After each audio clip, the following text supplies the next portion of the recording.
दोस्तों राबिया बसरी को इस दुनिया से गए हुए तकरीबन 1200 साल गुजर चुके हैं, लेकिन आज भी उनका नाम जिंदा है।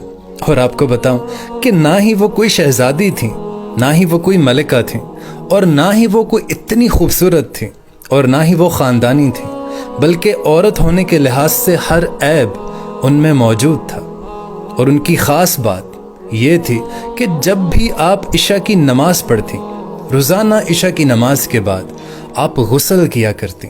गुस्ल करने के बाद आप अच्छा लिबास पहनती, अपने शौहर के पास जाती और उनसे पूछती कि क्या आपको मेरी ज़रूरत है।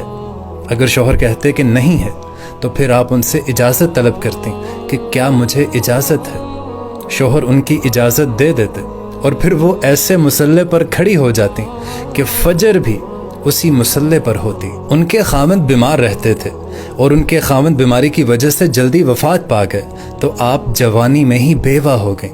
लेकिन दोस्तों उस वक्त के इमाम, बसरा के इमाम हज़रत हसन बसरी रहमतुल्लाह अलैह खुद चलकर उनके घर तशरीफ़ लाए, खुद चलकर आए और उन्हें शादी की पेशकश की। और वो खुद चलकर इसलिए आए थे, उन्हें कोई शादी का शौक़ नहीं था, बल्कि राबिया बसरी तो औलाद के काबिल नहीं थी। आप खुद चलकर इसलिए आए सिर्फ़ और सिर्फ उनकी नेकी और जो अल्लाह ताला से उनका ताल्लुक़ था कि शायद अगर मैं इन्हें अपनी बीवी बनाऊं तो मेरी भी बख्शिश हो जाए। इसलिए हज़रत हसन बसरी रहमतुल्लाह अलैह खुद आपके पास चल कर आए और उन्हें पेशकश की कि राबिया, मैं आपसे शादी करना चाहता हूँ। और हज़रत राबिया बसरी रहमतुल्लाह अलैह फरमाने लगी कि अगर आप मेरे इन 4 सवालात का जवाब दे दें तो मैं ख़ुद आपसे शादी करने को तैयार हूँ। तो आपने उनसे पहला सवाल पूछा कि मुझे बताएं कि क्या मैं जन्नती हूँ या दोज़खी हूँ। तो हज़रत हसन बसरी रहमतुल्लाह अलैह फरमाने लगे कि इसके बारे में तो मैं कुछ नहीं बता सकता। फिर आपने उनसे दूसरा सवाल पूछा कि अच्छा ये बताओ कि जब क़यामत में अल्लाह ताला अमाल नामे हवा में उड़ाएगा, किसी के सीधे हाथ में आएगा और किसी के उल्टे हाथ में आएगा, मुझे ये बताएं कि मेरा अमाल नामा मेरे सीधे हाथ में आएगा या उल्टे हाथ में आएगा। तो एक दफ़ा फिर हज़रत हसन बसरी रहमतुल्लाह अलैह फरमाने लगे कि इसके बारे में तो मैं कुछ नहीं कह सकता।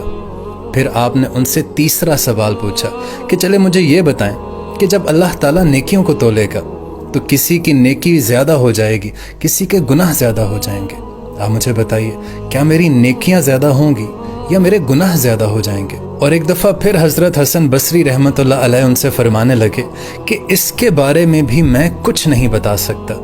फिर आपने उनसे आखिरी सवाल पूछा कि जब लोग पुल सिरात से गुजर रहे होंगे, कुछ लोग उसमें गिर जाएंगे, जहन्नुम में गिर जाएंगे, कुछ लोग उसे क्रॉस कर लेंगे, क्या मुझे बता सकते हैं क्या मैं पुल सिरात पार कर लूँगी या मैं जहन्नुम में गिर जाऊँगी।